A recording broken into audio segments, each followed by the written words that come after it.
Poor Things is directed by Yorgos Lanthimos and stars Emma Stone, Mark Ruffalo, and Willem Dafoe. The film tells the incredible story about the fantastical evolution of Bella Baxter, a young woman brought back to life by the brilliant and unorthodox mad scientist Dr. Goodwin Baxter. Now, I heard of Yorgos Lanthimos, but I never really seen any of his films. It's just, he's not one of those directors I was looking at and following the careers for. So this is my first introduction to his filmography. And man, I want to see more from this guy and what he's done before and what he's going to do in the future. Because Poor Things was fantastic. I pretty much loved almost everything about this film. It is weird. It is violent. The story is bonkers and insane. But the performances are off the charts incredible. The movie has a lot to say thematically that I don't want to spoil too much about. And the characterization of Bella Baxter is just one of the weirdest things I've seen in a while, but it worked somehow. That is mostly due to Emma Stone's brilliant performance here. It felt like she is not holding back and is giving her all for this character. Every emotion, every action she does feels absolutely in character for what she is and for the point of view of the story. And I really found her growth throughout the entire film really compelling.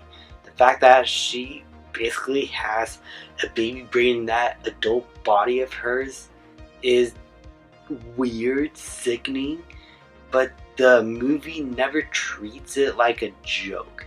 Despite how bonkers it is still able to take itself seriously when it needs to be, and I was able to get attached to the story and the characters in that regard. Other performers like Willem Dafoe and Mark Ruffalo are also great, and they bring a lot to the table in this film in their roles in this story. And while Mark Ruffalo, I would say, is the better performer, Willem Dafoe's character here I found endlessly interesting. There's so much revealed about this character, the way he thinks, what he does in his lab, and how he treats other people, that just make him very unique and interesting to watch. And you want to learn more about what he has done before and who Bella Baxter means to him, because he definitely sees her as a daughter figure. And so that kind of relationship, despite how it started, is so engaging to watch and throughout the entire runtime. But Mark Ruffalo here is just incredible. This is one of his best performances I've seen in a while. He basically is the driving force for a lot of the problems here in this film that Bella has to go through.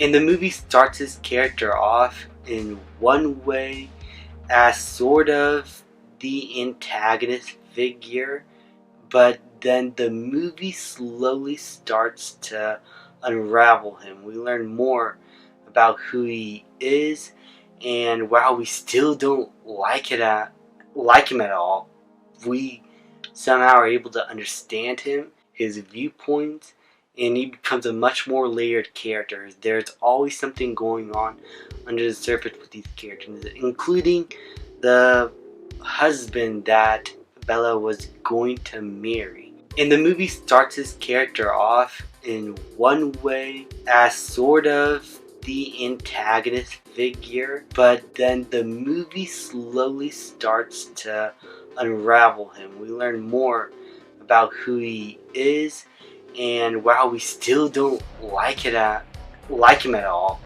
we somehow are able to understand him, his viewpoints, and he becomes a much more layered character. There's always something going on under the surface with these characters, including the husband that Bella was going to marry.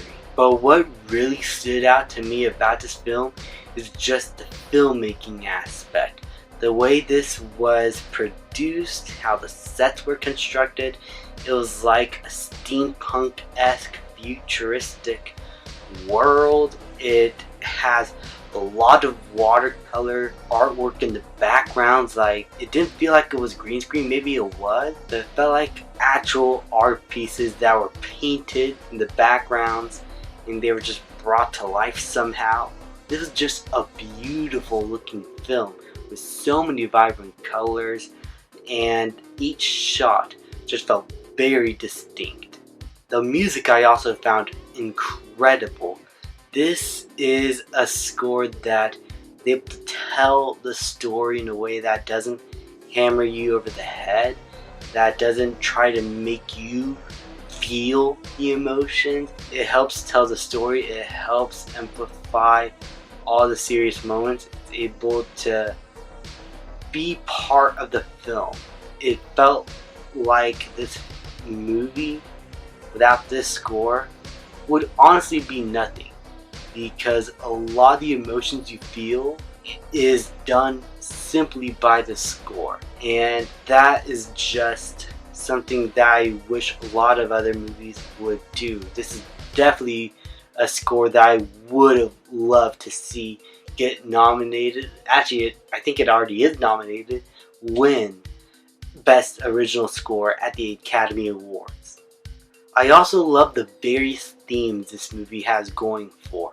Because Bella Baxter is basically a child stuck in an adult's body, she is constantly learning about her surroundings, about how other people act, about certain thematic topics of the real world, and how that could apply to her in the present, and how she looks at things in the future.